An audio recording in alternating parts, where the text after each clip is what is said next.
Magandang araw mga kapuso, narito na tayo sa episode 453 ng Abot Kami na Pangarap. Sabi nga ni Lynette, magsabi ka sa akin ng totoo, Carlos, sino ba sa buhay mo? Napaamin na rin si Carlos, sabi niya, pasensya ka na Lynette, siya ang ex-girlfriend ko. Bakit hindi mo agad sinabi sa akin? Kasi wala na rin naman dahil na kami. At saka siya yung pinag-uusapan natin kanina nila Harry, kaya hindi ko na rin sinabi ang pangalan niya. May anak ba kayo? Kasi narinig ko na humihingi siya ng sustento, humihingi siya ng pera. Lynette, pera lamang hinihingi niya. Wala kaming anak. Kung ganun, si Harry lang ang anak mo. Oo, si Harry lang. Wala kaming anak ni Irene. Pasensya ka na Lynette, at hindi ko na to sa'yo sinabi pa. Niyakap niya si Lynette. Ngayon, eto naman, chinecheck ni Zoe yung kalagayan nito ni Dax. Nagtamali na kaya nagulat siya. Alam mo, doktora, maraming salamat ha. Para saan? Kasi niligtas mo ang buhay ko. Kundi dahil sa'yo, dapat patay na ako matagal na. Kaya sabi naman ni Zoe, pwede ba? Huwag mo nga sabihin yan. Sabi niya, hindi talaga siya naniniwala. Ngayon, nahuli sila ni RJ at nakita nga ni RJ na hawak-hawak nga ni Dax yung kamay nga ni Zoe. Anong nangyayari dito? Anong ibig sabihin nito? Dad, nagpapasalamat lamang sa akin, sabi ni RJ, kahit na hindi ka dapat niya hinahawakan sa kamay, lalo na't kriminal ang taon to. Hindi dapat natin siya pagkatiwalaan. Ikaw, sobrang laki ng atraso mo sa pamilya ko.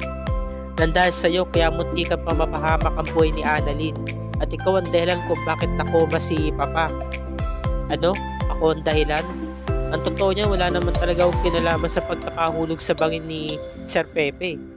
Wala ako doon sa pinangyarihan ng krimen na yon. Ngayon, sabi naman ni Zoe, tara na Dad, umalis na tayo. Dad, tara na, natatakot si Zoe kasi nga baka magsalita nga itong si Dax. Sabi naman ni RJ, pasalamat ka, ikaw ang star witness namin. Dahil kung hindi, dapat matagal ka na nakakulong. Hindi na nga nakapagtigil kung si RJ. Ngayon, napalabas na nga ni Zoe ang daddy niya at nandito siya sa may balkonahe ng Apex habang nag-iisip at umiiyak. Sinasariwa yung mga pangyayari na siya ang dahilan kung bakit nahulog sa bangin si Lolo Pepe. Ngayon naririnig niya ang boses ni Lolo Pepe na tinatawag ang kanyang pangalan. Natatakot na naman si Zoe.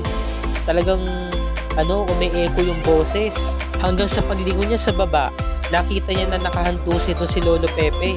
Talagang walang malay, sigaw siya ng sigaw sa sobrang takot. Ngayon, tinawag siya ni Lolo Pepe sa may likuran, kaya paglingon niya, nakita niya, Lolo, talagang nagpakita sa kanya si Lolo Pepe. Ngayon, paglingon niya sa baba, nakita niya wala na doon yung katawan. Hanggang sa nagising na lamang siya sa pagkakatulog, ayun pala, binabangungot na pala siya. Samantala, ito namang si Annalyn, nandirito sa may altar ng hospital, nagdarasal para kay Lolo Pepe niya. Ngayon, bigla na lamang niya narinig ang kanyang pangalan, sinambit ni Lolo Pepe. Paglingon niya, Lolo pala niya, kaya niyakap niya to. Sabay merong bumulong sa kanya, sabi sa kanya, Annalyn, mag-iingat ka kay Doc Carlos. Maliwanag talaga na narinig ni Annalyn yun, loud and clear. Nagulat siya, sabi niya, Lolo, bakit po? Ngayon, nahimasmasan siya dahil lang nasa harapan niya si Doc Ray. Nayakap niya si Doc Ray, sabi niya, Doc Annalyn, anong nangyayari sa'yo? Doc Ray, bakit po ganun? Ang nasa harapan ko po kanina si Lolo Pepe, siya nga po yung nagpakita sa akin, nandito po siya. Meron pa nga po siyang sinasabi sa akin. Ngayon, ito namang si Zoe, pinumpronta daddy niya. Ba't ka pa kasi pumunta-punta dito? Dapat si Mami na lamang pinuntahan mo. Gusto ko lamang makasiguro na kung ano ang kalagayan ni Dax. At ikaw na rin. Ngayon, biglang dumating si Annalyn. Doc Carlos, ano pong ginagawa niyo rito? Naparito ko para kamustahin si Dax, sabi niya. Teka lang, kasi alam mo ba, Zoe, nagpakita sa akin si Lolo kanina eh. Ganun ba? Sa akin din eh. Nanaginip ako kung ganun. Alam na, nakatulog na sila. Ngayon biglang tumatakbo si Doc Ray, sabi niya, Zoe, Annalyn, ang Lolo Pepe nyo. Pinuntahan nila sa ICU. Ngayon nakita nila to si Lolo Pepe na nahihirapan ng huminga. Ngayon lumala yung kanyang kalagayan nung makita niya na nandoon sina Zoe saka si Doc Carlos. Lalo pang lumala. Kaya tinuturo niya si Doc Carlos. Sabi naman ni Giselle, Papa, anong ibig niyo sabihin? Magsalita kayo, magsabi kayo. Ba't niyo tinuturo si Doc Carlos? Anong meron? Hanggang sa nag-flatline na nga itong si Lolo Pepe. At tuluyan na nga nagkaroon ng cardiac arrest at binawian na nga ng buhay. Chinek ni Doc Ray ang kanyang vital signs ngunit wala na talaga. Nare-revive na siya pero huli na ang lahat. Umiiyak na nga itong si Giselle at niyakap ang kanyang papa kasi papa's girl to eh. Si Annalyn talagang umiiyak. Ngayon ito namang si Zoe hindi na nakayanan ang pangyayari. Lumabas siya, tumatakbo, sinundan siya ni Annalyn. Umiiyak ang dalawang Peke magkapatid at tinanong sila ni RJ, ano nga nangyari? Ano nga ba talaga, Zoe? Sabi ni Annalyn, ay wala na po si Lolo. Napaluha agad si RJ at niyakap ang kanyang dalawang anak. Samantalang ito namang si Moira saka si Madam Lotus, narinig nila na bumalik itong si Warden. Pinalalabas na nga po si Madam Lotus kaya ngumiti siya. Sabi niya, labas na ako. Sabi naman ni Moira, Warden, pakawalan niyo ho ako. Pares niyo ho kami pinasok dito sa Bartolina. Dapat to pakawalan niyo rin ako kasi pinakawalan niyo si Madam Lotus. Tumahimik tatanyag. Sabi naman ni Madam Lotus, alam mo Moira, talagang hindi ka talaga magpapaawat, no? Alam mo ko, meron akong mga kakampi dito. Di ba sinabi ko naman sa'yo, ikaw wala kang kakampi. Kaya mabubulok ka dyan sa loob dahil masama talaga ugali mo. Diyan ka nababagay. Sabi naman ni Warden, tumahimik ka na Moira. Diyan ka mananatili. Sabi niya.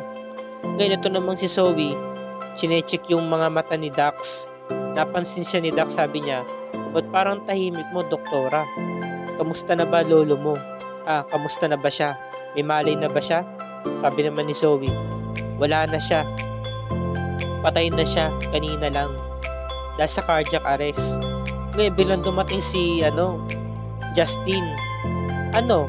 Maangan ka Zoe, umiiyak ka? Alam ko naman na peke lang yung iyak mo eh. Pinapakita mo lang yan para magpaawa ka, para magmukhang inosente ka. Pero ang totoo, ikaw ang may kinalaman sa pagkamatay ni Lolo. Kung ba't siya nagkaganyan? Di ba magkasabot kayo ng nanay mo? Yun ang sabihin mo. Sinampal siya ni Zoe. Sabi niya, alam mo kahit kailan talaga epal ka eh. Bigla ka na lang sumusulpot para manggulo. Wala kang kinalaman dito. Alam mo, mahal ko si Lolo Pepe dahil apo niya ako. Ikaw, sampid ka lang naman dito eh. Kailan ka lang naman lumabas dito, di ba? Kailan ka lang naman dumating sa amin? Dumating si Justin, sinampal niya rin na malakas si Zoe. Sabi niya, nagkakamali ka. Alam mo, hindi ko naman talaga para ipagsisika ng sarili ko sa pamilyang to eh. Dahil ayoko sa pamilya Tanyag. Nandito lang ako para kay Lolo Pepe dahil mahal na mahal ko siya dahil lolo ko siya. Nagkasabunutan na yung dalawa. Dumating yung nurse at saka si Annalyn, inaawat sila. Tama na po Ma'am Justin, sabi nung nurse. Sabi naman ni Annalyn, tama na Zoe. Tama na yan. Sabi naman ni Zoe, ikaw epal ka talaga kahit kailan eh. Dumarating ka talaga dito para asarin ako. Sabi naman ni Justin, ba totoo naman ah. Ikaw ang dahilan kung bakit nagkagaya si Lolo Pepe. Aminin mo na kasi. Sabi niya, mahal na mahal ko si Lolo Pepe kaya ako nandito. Sabi naman ni Annalyn, tama na. Mag-aaway pa kayo sa ganito sitwasyon? Kung nandito si Lolo Pepe, sigurado kung hindi siya matutuwa na makita kayo nag-aaway. Sabi ni Annalyn habang siya umiiyak. Nag-walkout na nga si Annalyn at hindi na nga nakayanan ni Justin. Humingi siya ng sorry, sinundan niya si Annalyn. Ngunit pinigilan siya ni Zoe, sabi niya, saglit lang. Hindi ikaw ang kapatid, kaya wala kang karapatan. Ako lang pwedeng sumunod sa kanya. Ngayon, nasama ng titi ni Justin kay Dax, sabi ni Dax, ba't naman ako ang pagbubuntunan mo ng sama ng loob? Sabi naman ni Justin, alam mo, kahit anong sabihin mo, wala akong tiwala sa'yo. Malis na nga si Justin. Sa bagay, ito naman si Ninang, kung nag-iisang kakampi ni Moira, pinapasok ng bantay dito sa loob para mag-map, maglinis. Sabi naman ni Ninang, Moira, kamusta ka dyan? Boy ka pa ba? Sabi naman ni Moira, Ninang, tulungan mo ko, gutom na gutom ako, baka may pagkain ka dyan. O ito, meron ako na itabi dito. Talagang sinuksok ko sa may butas. Sagit lang Moira, nabalitaan mo na ba? Napanood mo na ba yung balita sa telebisyon kanina? Ano yun?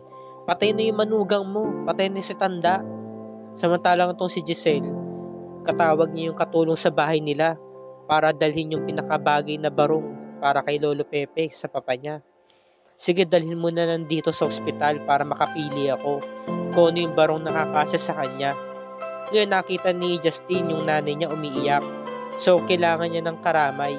Kinomport niya to kasi kahit paano naman mabait talaga si Justin mabuti siyang tao Talagang may hatred lang talaga sa nanay niya dahil nga sa mga nangyari. Samantala ito namang si Moira tuwang-tuwa, sabi niya, alam mo, totoo ba yung sinasabi mo? Oo, hindi ako nagbibiro. Kakapanood ko nga lang sa balita kanina Sabi naman ni Moira, dapat lang talaga na mangyari sa kanya. Dapat nga matagal na siyang patay Sabi naman ni Ninang, alam mo Moira, kung nagkataon na nalaman niyang binan mo na nakakulong ka na dito, sigurado ko matutuwa yun, baka gumaling pa yun. Sabi naman ni Moira, pwede ba huwag ka namang asar? Ito naman niloloko ka lang. Alam mo Moira, ako na lang kakampi mo dito. Kaya maging mabait ka sa akin para magkaroon ka ng kakampi. Kung tutusin, hindi ko dapat nasabihin sa'yo yung nangyari sa binan mo. Sige na, alis na ako dito, kainin mo niyan Ngayon nakangiti si Moira dahil nasa sinapit ng kanyang binan. At dito na po nagtatapos ang review ni Rica para sa araw na to. Bukas, abangan natin na episode 454 sa lalong gumagandang istorya ng Abot Kami ng Pangarap, araw ng Martes. Ang mismong burol ni Lolo Pepe na kung saan ay nandoon din si Zoe na talagang umiiyak, nakukonsensya sa mga nangyari, at nandoon din ang presensya ni Doc Carlos na talagang napakakapal ng muka, at nandoon din itong si Irene na ex-wife nga ni Doc Carlos. Samantalang itong si Moira talagang masaya kahit nasa loob siya ng Bartolina dahil alam niya na patay na nga itong si Lolo Pepe. Kumbaga wala na nga talagang magsasalita ng buong katotohanan sa nangyari sa kanya. Abangan natin ang kahinatnan ng pangyayaring ito mga kapuso. At kung bago ka pa lamang sa aking channel, kung maaari makahingi ako sa subscribe at i-click mo na rin ang bell icon para lagi ka updated sa mga episodes ng Abot Kami ng Pangarap and other GMA shows tulad nito. Maraming salamat po sa inyong panonood mga kapuso, and God bless us all.